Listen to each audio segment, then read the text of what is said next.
Bom, pessoal, vamos realmente agora então para o URL amigável. Para a gente trabalhar com essa navegação, é importante que a gente tenha o htaccess bem configurado para a gente poder obter os parâmetros de navegação e a gente tem que ter o modo rewrite on. Então, se você não fez essa configuração lá no começo, quando eu apresentei as ferramentas, você vai fazer o seguinte: try-icon do seu WAMP server, tá? Vai vir aqui em Apache, você vai ver que vai ter módulos Apache. Eu já estou com o 8 aqui instalado, tá, pessoal? Vamos entrar aqui abaixo agora e a gente vai pesquisar aqui, vai encontrar, na verdade, pelo rewrite module. Ele tem que estar com o vizinho ativo. Se ele não tiver, você vai clicar, tá? Vai voltar aqui, vem novamente no try-icon, clica em reiniciar todos os serviços, espera ficar verdinho e aí vai estar funcionando a condição para você utilizar o módulo de reescrita, certo? A gente vai criar então o nosso arquivo para aplicar essa reescrita, né? Para descrever como que eu quero utilizar essa reescrita. Então, vou dar um Ctrl N, vou criar aqui um outro, ok? E a gente vai ter aqui, ó, pessoal, o arquivo vazio. Eu quero esse. Próximo, tá? E esse arquivo ele não vai ter nome, ele vai ter um ponto htaccess. Tem que escrever bem certinho, tá, pessoal? É um htaccess. Esse é o nome do htaccess do arquivo. Se não tiver nesse nome, ele não reconhece. Feito isso, você tem que ter cuidado também para que ele esteja na pasta raiz do seu projeto, para que todo o projeto respeite essa arquitetura de navegação. Vou dar um finalizar aqui, já criou, você percebe que ele já reconheceu como arquivo de Apache aqui no nosso NetBeans, tá? E a gente vai escrever agora a nossa condição. Primeiro, eu tenho que definir que o meu rewrite engine vai estar on. Então eu vou botar rewrite engine on, ok? Rewrite engine on. Tendo aí o meu arquivo aplicado, agora eu tenho que criar as minhas condições. Primeiro, eu vou eliminar as condições de arquivos, né? Quando for diferente de arquivo e quando for diferente de diretório, eu vou aplicar a minha condição então. Então, primeiro eu tenho rewrite cond, que é a minha condição, tá? Abro aqui um sinal de porcentagem para dizer que eu tenho qualquer tipo de file, né? A gente vai pegar aqui o script. Então, script, underline, file name, vou pegar pelo nome do arquivo, quando for diferente de file, ok? Vou duplicar isso aqui e vou simplesmente mudar isso aqui para um D.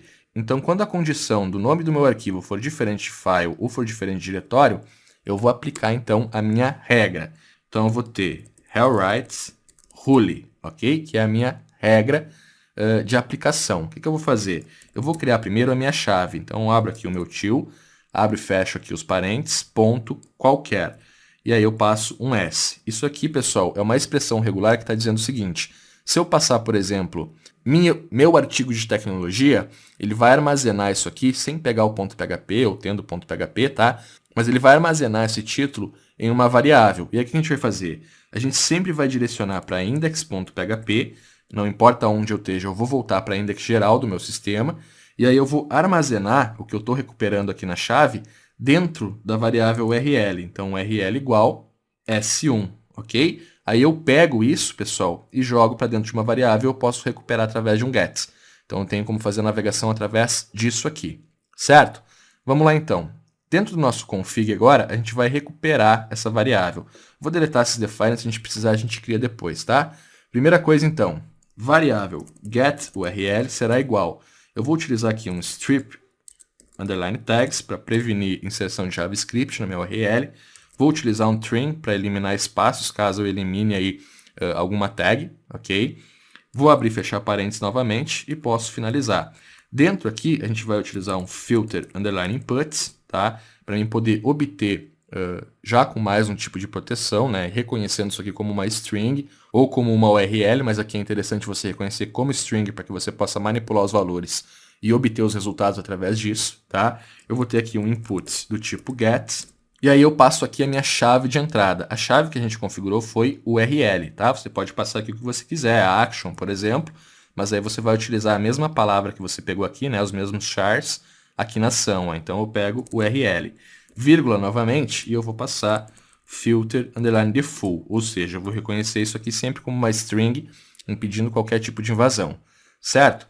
Depois disso, pessoal, eu vou ter uma variável setURL para mim poder verificar essa existência. Então, se empty variável getURL, então quer dizer que eu não estou passando nenhum valor e eu não estou acessando nenhuma página. Então, eu vou receber index aqui para mim poder acessar o index geral do meu sistema. Caso contrário, variável getURL. E aí eu aceito o que eu estou passando aqui, ok? E aí, por final, a gente vai ter a variável URL, será igual a explode. Vou passar aqui uma barra, ou seja, eu vou explodir as barras para mim poder criar índices e passar mais valores aí dentro da minha URL amigável. E eu vou explodir a set URL, certo? Ponto e vírgula para finalizar. Tá prontinha aí a nossa URL amigável. Vamos dar aqui, ó, um var_dump, a variável URL, para você ver o que vai acontecer agora, tá? Vou vir aqui F5 para atualizar, ó, você percebe que eu tenho lá, ó, índice 0, index, porque eu não estou passando nada aqui. Se eu passar um contato, o índice 0 vai ser contato. E através dessa informação eu posso incluir um contato.php. Se eu tiver, por exemplo, uma categoria, né, eu posso incluir o categoria.php e através da barra eu crio automaticamente um novo índice para eu poder fazer a consulta, certo? E aí, através dessa consulta, eu poderia passar tecnologia. Então, você está manipulando os valores de acordo com o que você está passando na URL. Bacana, né? Então, que a gente já tem a estrutura agora, a gente já pode criar nossa navegação. Vou vir aqui no index.php, onde a gente marcou aqui, ó, pessoal, conteúdo. Eu vou pegar tudo até o fechamento da marcação. Tá? A gente tem, então, a abertura de conteúdo. E lá embaixo a gente vai ter aqui, ó, fechamento de conteúdo. Tá? Ctrl X, Ctrl N, novo arquivo PHP. Vou dentro lá da minha pasta Themes. Esse aqui vai ser o index geral do meu tema, então. Então, WS-HTML5, selecionei a pasta, certinho já. E aí a gente vai criar como index aqui, .php, né? .php já pegou automaticamente aqui, certo? Então, Ctrl A, deleto, Ctrl V e dentro. Está aqui o meu index. Nesse momento, vamos voltar aqui para o index. Eu acho que eu não salvei o index.php, ok. Ctrl S, F5, beleza. Então a gente tem de fixo aqui o nosso header, tá? E a gente vai ter de fixo também o footer. Interessante que a gente vai ter que criar uma função para identificar qual arquivo a gente está acessando e fornecer a semântica, né? Fornecer aí o título, descrição, quando a gente for servir o protocolo. Então eu vou mostrar aqui para vocês uma arquitetura um pouquinho mais avançada na hora de otimizar, para que você não precise ficar criando headers individuais em cada arquivo, tá? Então fica uma arquitetura bem mais coesa também. Você vai entender a navegação certinho, tá, pessoal?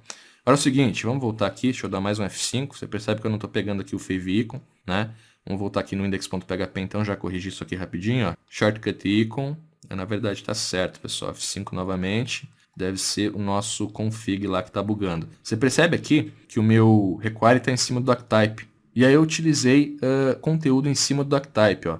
Então a gente já tem o primeiro bug aqui. Você percebe que eu já não estou no modo certo aí de navegação, né? De renderização do meu navegador. Então vamos lá, vamos remover isso aqui. Vamos ver se vai corrigir. F5 para atualizar. Pronto, ó, já voltou certinho.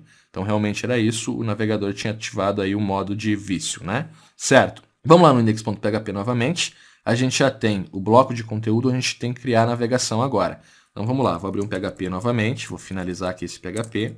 E a primeira coisa que a gente tem que fazer é indentar a nossa URL. Então o que acontece, pessoal? Eu posso tentar acessar diretamente o URL1, ó, echo variável URL1, tá? E aí o que pode acontecer? Eu posso vir aqui, ó, e quando eu não tenho, ele vai me gerar uma notícia. Se eu tiver, não tem problema, né? Ó, teste, página. Aí ele vai identar. Mas eu tenho que prevenir que isso aqui não aconteça, né? Que eu não tenha erros aí. Claro que no servidor esse erro vai estar desativado, mas é interessante, como a gente está trabalhando com padrões, né, trabalhando aí com um método certo de programar, que a gente previna isso. Então o que eu vou fazer? Eu vou dizer que a variável URL no índice 1, né, vou corrigir isso aqui, se você tiver uma indentação maior você cria o índice 2, o índice 3, eu só uso o índice 1 para incluir arquivos, depois eu utilizo aí para fazer pesquisas no banco e tudo mais, tá? Então se não existir a variável URL no índice 1, eu vou automaticamente receber um null. Então eu estou criando a variável, né? Por mais que eu esteja criando ela em null, eu estou criando ela recebe um valor. Caso exista o parâmetro, aí eu recebo o parâmetro, tendo ou não, posso vir aqui agora e dar um eco nela, tendo ou não, ela vai estar construída, certo? E não vai dar o erro, ó. F5 para atualizar, tá aí, ó, já não deu erro, teste sem erro, posso passar o teste novamente, já identou lá. E se eu passar o teste novamente, né, ele vai identando. Eu não estou dando eco, mas aqui ele vai criar o índice 2, tá? Ok, voltamos então novamente à nossa home, já temos aqui a nossa URL de navegação de pasta pronta. Agora a gente vai criar a nossa condição, tá, para poder navegar realmente. Então vamos lá, primeiro, if file underline exists, eu não posso utilizar aqui o include path, tá, pessoal? Porque o file exists não verifica quando a URL tem HTTP. Então eu vou ter o require path, ponto para concatenar com barra, ponto novamente, poderia utilizar aqui o directory separator, mas como a gente vai utilizar o URL sempre, eu posso já passar diretamente a barra, ok? E aí eu vou ter aqui a variável URL no índice 0. e aí eu idento novamente com .php. Ou seja, se existir o arquivo relacionado ao URL0, eu tenho que incluir ele, certo? Então, vou vir aqui, require, abro, fecho aqui, ponto e vírgula, e eu posso simplesmente copiar isso aqui, ó, Ctrl C, vamos voltar aqui, Ctrl V, ok, F5 para atualizar, tá aí de volta o nosso index. Se eu passar um teste aqui, ó, ele já não inclui, também não dá erro, tá, pessoal? Agora pode acontecer o seguinte, pode acontecer que eu esteja passando aqui uma pasta, né, uma pasta tipo páginas, não é aconselhado, mas tudo bem, uma página tipo campus ou uma página tipo cesta de compras, e dentro do cesta eu quero acessar um index. Então eu tenho que identar mais uma página aqui. Então eu vou fazer o seguinte, else if file underline exists, novamente require path para a gente iniciar, ponto, barra, ponto, vou pegar o meu URL0, ok? Ponto, barra novamente, ponto para concatenar, colei o URL0 e vou passar para 1. Ou seja, require path, pasta, e aí eu vou para o arquivo, tá? Ponto para concatenar, ponto PHP. 2 pontos aqui, Enter, posso identar meu código. Então a gente está verificando primeiramente o acesso direto a um arquivo, depois um acesso à pasta, porque quando a gente identar lá o teste barra teste, a gente pode passar isso aqui como o nome de uma pasta, e aí o nome de um arquivo também para poder categorizar melhor nosso conteúdo. Se existir, então, novamente eu vou ter require, e aí eu posso vir aqui e de novo pegar o meu código, tá? Então, identamos o arquivo. Opa, aqui eu passei o file existe, isso aqui não existe. Ok. Então, temos o nosso arquivo, identação de arquivo, identação de pasta, certo? Posso até dar um Enter aqui para organizar melhor. E aí, pessoal, se não existir nem o arquivo e nem um arquivo dentro da pasta, eu vou passar um else novamente. Eu vou dar um require em require path barra 404.php e ponto e vírgula para finalizar. Então agora, quando eu tentar acessar algo que não existe, ele vai tentar incluir o arquivo 404.php para indicar que a página que eu estou acessando através da URL realmente não existe. O que a gente vai fazer? Vamos vir lá no nosso index, dentro da pasta themes, tá? O index da themes, arquivo, salvar como, e vou salvar como 404.php, ok? Vou dar um F5 para atualizar, você vai ver que ele já incluiu aqui novamente o nosso index, que a gente criou uma cópia, certo? O que eu vou fazer? Vou pegar esse article aqui, finalizou o article, desço até lá embaixo, deleto tudo, tá? Aqui tem um footer também e tal, eu vou deletar esse footer, deixar assim, e aqui eu vou simplesmente botar 404 para a gente identificar, tá? F5 para atualizar, então, teste, tá lá, ó, 404, já veio o erro, deixa eu remover também isso aqui, pessoal, deixar mais enxuto aqui, beleza, F5, ok, então 404, e aí o que vai acontecer, pessoal? Eu vou fazer a 404 agora em off, e na próxima aula a gente já vai analisar a semântica dela, né, deixar certinho, para que a gente possa realmente começar agora a aplicar os protocolos de distribuição social, onde a gente vai otimizar a nossa navegação, fornecendo tags do Facebook, Google Plus e Twitter, tudo certinho aqui, fazer toda a alimentação, a gestão e aplicar a otimização on-page, que seja, quando eu mudar o arquivo, né, mudar de arquivo para arquivo, eu tenho que mudar todas essas tags também e reconhecer que eu estou numa 404, que eu estou num artigo. Cada página do nosso site tem que ter títulos individuais, tá? E aí a gente já passa também aqui para o nosso checklist, né, na navegação, e a gente passa aqui para os metadados, ó, do checklist, que eu tenho lá, o title é o nobody, serviu meta description, serviu meta canonical, serviu meta robots, tá? Depois eu vou ter os protocolos e tal para a gente aplicar. Então a primeira coisa que a gente vai fazer é aplicar os metadados e deixar isso aqui certinho, ok? Vamos lá então.